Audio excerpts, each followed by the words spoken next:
नमस्कार, मैं Shiv Shankar Meena, assistant professor geography, government girls college Sikandra Dausa. BA part second year के geography के स्टूडेंटों के लिए मैंने लास्ट वीडियो में एक मैपिंग और डायग्राम के थ्रू वर्ल्ड पॉपुलेशन को दिखाया था और काफ़ी डिटेल से बताया था उसको। अब उसका नोट्स के द्वारा अपन स्टडी करते हैं, जिसमें कि इसकी जनसंख्या की डेंसिटी या वितरण कहाँ पर कैसा है, सघन, मध्यम या विरल, और उसको प्रभावित करने वाले कारक कौन कौन से हैं। देखिए, लास्ट स्लाइड में भी मैंने बताया था कि जनसंख्या का वितरण एक मैप के द्वारा कि डेंसली पॉपुलेटेड कौन से हैं, मॉडरेट पॉपुलेटेड कौन से हैं और स्पार्सली पॉपुलेटेड रीजन वर्ल्ड में कौन कौन से हैं। तो देखिए, सघन जनसंख्या वाले प्रदेश 3 भागों में बांट दिया था अपन ने, सघन, विरल और मध्यम। सघन जनसंख्या वाले प्रदेशों में मुख्यतः 5 प्रदेश आते हैं, 5 रीजन्स आते हैं।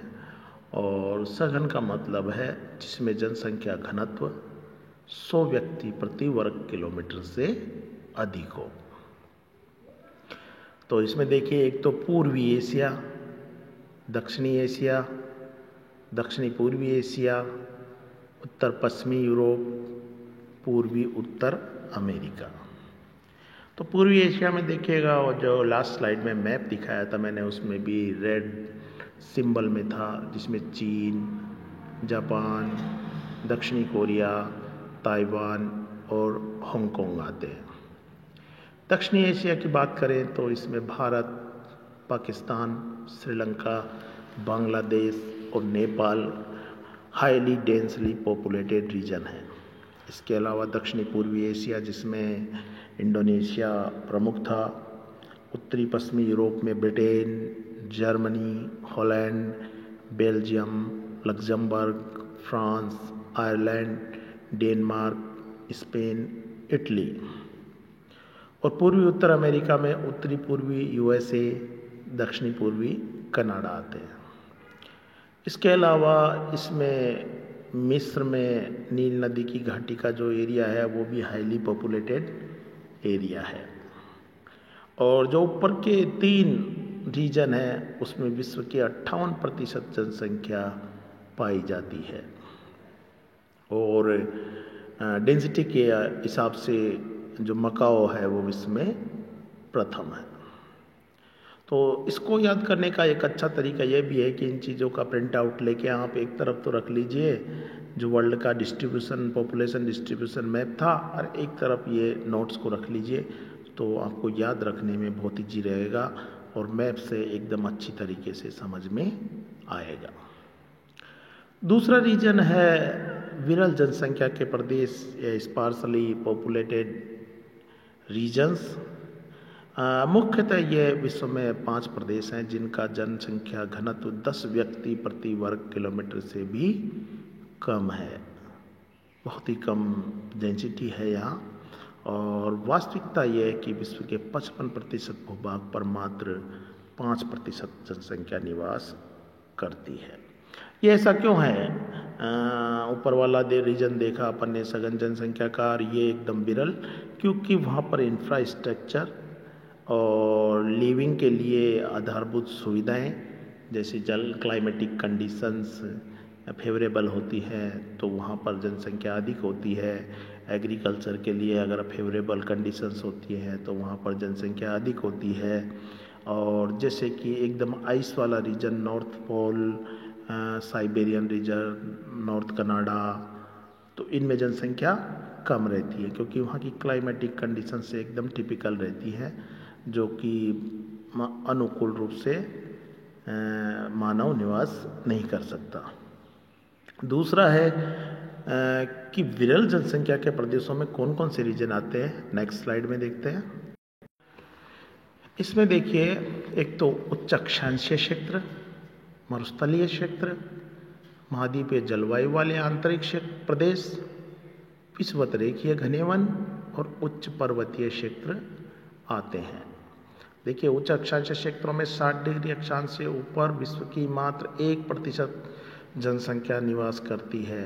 आर्कटिक और अंटार्कटिका के अलावा उत्तरी अमेरिका के उत्तरी भाग, ग्रीनलैंड एवं साइबेरिया इसमें आते हैं, क्योंकि ये एकदम कोल्ड रीजन है, वहाँ पर रहना बहुत ही टिपिकल है। सेकंड रीजन आता है इसमें मरुस्थलीय क्षेत्र। विश्व के सभी मरुस्थलों में, जैसे सहारा में देख लीजिए, इनमें क्या होता है कि ये ट्रॉपिकल रीजन में आते हैं। उष्णकटिबंध में टेम्परेचर अधिक होता है, पानी की भी कमी होती है, तो इन्हीं के कारणों से वहाँ पर जनसंख्या कम पाई जाती है। महाद्वीपीय जलवायु वाले आंतरिक प्रदेशों में भी क्या होता है कि शुष्कता के कारण यहाँ पर मध्य एशिया में जनसंख्या का घनत्व काफ़ी कम है। और विषुवतरेखीय घने वन में इसके अंतर्गत अफ्रीका का कांगो बेसिन, दक्षिण अमेरिका का अमेजन बेसिन, दक्षिणी पूर्वी एशिया के द्वीपीय क्षेत्र सम्मिलित होते हैं, क्योंकि यहाँ पर एकदम टेम्परेचर ज़्यादा रहता है, आर्द्रता अधिक रहती है, जो कि मानव के लिए फेवरेबल नहीं होती है। और एक और चीज़ है कि इन विषुवतरेखीय प्रदेशों में मच्छर एवं सीसी फ्लाई एक मक्खी होती है, जिसके प्रकोप की वजह से भी जनसंख्या कम होती है। उच्च पर्वतीय क्षेत्र में भी रहने के लिए टिपिकल कंडीशंस होती हैं, जैसे पर्वतों की ऊंचाई के अनुसार जनसंख्या घटती जाती है, विरल होती जाती है। हिमालय, अल्पास, रॉकी, एंडीज के पर्वतीय भागों में 2500 मीटर से अधिक ऊंचाई वाले भागों में जनसंख्या बहुत ही कम या नहीं होती है। अगला है सामान्य जनसंख्या के प्रदेश। ये प्रदेश जो हाईली डेंसली पॉपुलेटेड एरिया है और एकदम स्पार्सली विरल जनसंख्या वाले हैं, उनके अलावा जो बच गए रीजन उसमें पाए जाते हैं, जो कि मैपिंग नेक्स्ट स्लाइड में मैं मैपिंग से फिर से बता दूंगा आपको, जिसमें मध्य यूएसए, मध्य दक्षिणी अमेरिका के क्षेत्र, थोड़ा बहुत मध्य एशिया का क्षेत्र भी आ जाता है, ईस्टर्न यूरोप आ जाता है। ये पार्ट मध्य सामान्य जनसंख्या वाले क्षेत्र होते हैं। अब जनसंख्या का जो डेंसिटी है वो कई चीज़ों पर, climatic, agriculture, minerals, water availability, इन सब चीज़ों पर डिपेंड करता है। जैसे कि देखिए नीचे, खनिजों के विदोहन के लिए विश्व के कई प्रतिकूल जलवायु वाले क्षेत्रों में बस्तियों का विकास किया गया है। उदाहरण के लिए स्वीडन के कैलीवेरा में लोहा अयस्क पाया जाता है, कनाडा के यूकन घाना में सोना, अलास्का के यूकन पोर्ट में सोना, साइबेरिया में सोना और ऑयल, पेट्रोलियम ऑयल आदि पाया जाता है। जबकि यहाँ पर रहने के लिए फेवरेबल कंडीशंस नहीं है, बट ये मिनरल्स की वजह से यहाँ पर लोग बाग रहते हैं। जैसे कि अभी राजस्थान के पश्चिमी भाग में ही देख लीजिएगा, थार का डेजर्ट है, बट यहाँ पर पेट्रोलियम ऑयल और पेट्रोलियम गैस की, नेचुरल गैस की अवेलेबिलिटी के कारण वहाँ पर डेंसिटी या पॉपुलेशन बढ़ती जा रही है। तो इन सब चीज़ों के साथ साथ वहाँ पर संसाधनों की उपलब्धता का भी जनसंख्या पर सकारात्मक प्रभाव पड़ता है। उष्णकटिबंध के प्रतिकूल जलवायु के कारण अनेक बस्तियां समुद्र तल से 2000 मीटर से अधिक ऊंचाई पर बसी हुई हैं, जैसे अदिस अबाबा इथोपिया में, कंपाला युगांडा में, क्योटो इक्वेडोर में, नैरोबी कीनिया में, ऊटी भारत में जो दक्षिण भारत में है, कैंडी श्रीलंका में है। तो देखिएगा कई चीज़ें इसको इफ़ेक्ट करती हैं, लेकिन आधारभूत संरचनाओं के अलावा क्लाइमेटिक कंडीशंस, एग्रीकल्चर कंडीशंस के अलावा रिसोर्सेज की अवेलेबिलिटी भी डेंसिटी को प्रभावित करती है, और जहाँ पर रिसोर्स अवेलेबल हो जाते हैं वहाँ पर जनसंख्या अधिक हो जाती है। नेक्स्ट स्लाइड में और देख लेते हैं। देखिए ये मैप को मैंने कल भी डिस्कस किया था, थोड़ा सा अलग है। जो एकदम रेड कलर में है वो हाईली डेंसली पॉपुलेटेड एरियाज़ हैं, और जो येलो कलर में है वो मॉडरेट हाईली डेंस में ही आते हैं, लेकिन ये जो ब्लू कलर दे रखा है उससे कम हाईली पॉपुलेटेड रीजन्स हैं। एक नेक्स्ट मैप से और देखते हैं। ये देखिए, इससे एकदम क्लियर हो जाएगा जिस तरीके से हमने 3 भागों में विभाजित किया था, डेंसली, मॉडरेट और स्पार्सली। तो रेड कलर में जो है वहाँ पर 100 से अधिक डेंसिटी पाई जाती है, और ये एकदम हाईली पॉपुलेटेड डेंस एरिया है, और जो येलो कलर में है वो मॉडरेट पॉपुलेटेड एरिया है, और बाकी का बचा हुआ स्पार्सली पॉपुलेटेड एरिया है। Thank you.